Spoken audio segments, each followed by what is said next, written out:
नमस्कार। One India Hindi में स्वागत है। मैं हूं राम विश्वकर्मा।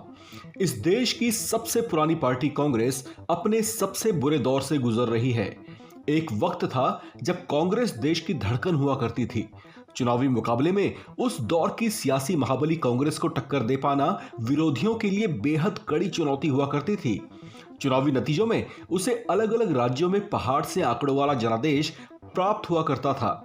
लेकिन आज वही कांग्रेस पार्टी उस दौर का अनुभव कर रही है जब कई राज्यों में उसकी गिनती मुख्य चैलेंजर तो दूर बल्कि वो अन्य दलों वाले हैसियत से देखी जाती है। देश के 5 राज्यों में आए चुनावी नतीजों ने उसका वो हश्र कर दिया है कि आज कांग्रेस देश के महज 2 राज्यों की सत्ता तक ही सिमट कर रह गई है और वो 2 राज्य हैं राजस्थान और छत्तीसगढ़।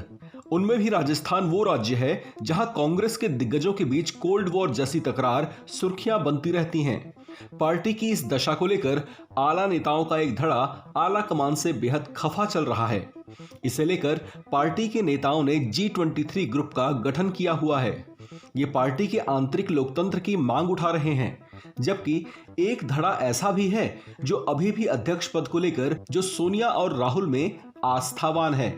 पार्टी की हालिया तस्वीर को देखकर इस बात का अंदाजा साफ तौर से लगाया जा सकता है कि अगर व्यक्तिगत और पारिवारिक हितों को जल्द ही किनारे नहीं रखा गया तो कांग्रेस के अस्तित्व का संकट गहरा जाएगा। चुनावी गलियारों में ये चर्चा इस वजह से भी तेज है क्योंकि साल 2014 में जब केंद्र की सत्ता बीजेपी के पास गई थी, तब से अब तक कांग्रेस कुल 40 चुनावों में हार का मुंह देख चुकी है, जबकि अलग अलग राज्यों में नेताओं के आपसी सिर फुटअव्वल से कई दिग्गज पहले ही पार्टी को अलविदा कह चुके हैं। साल 2014 में जब मोदी प्रधानमंत्री बने थे, तब से अब तक कांग्रेस सिर्फ 5 राज्यों में ही अपनी सरकार बनाने में कामयाब रही।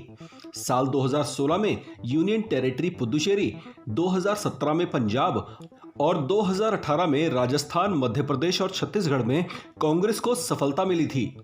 उसमें से भी मध्य प्रदेश की सत्ता उसे गंवानी पड़ी, तो वहीं पंजाब में उसे हाल ही में जबरदस्त हार का सामना करना पड़ा। राजनीतिक पंडितों की माने तो इन कुछ वर्षों में ही चुनावी राज्यों में अपनी हवा बना पाने में नाकाम रही कांग्रेस को एक ऐसे चेहरे की जरूरत है जो पार्टी में सर्व स्वीकार्य हो।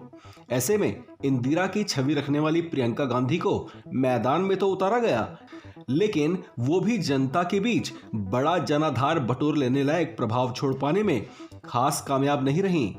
इस खबर में फिलहाल इतना ही। बाकी खबरों के लिए बने रहिए वन इंडिया हिंदी के साथ।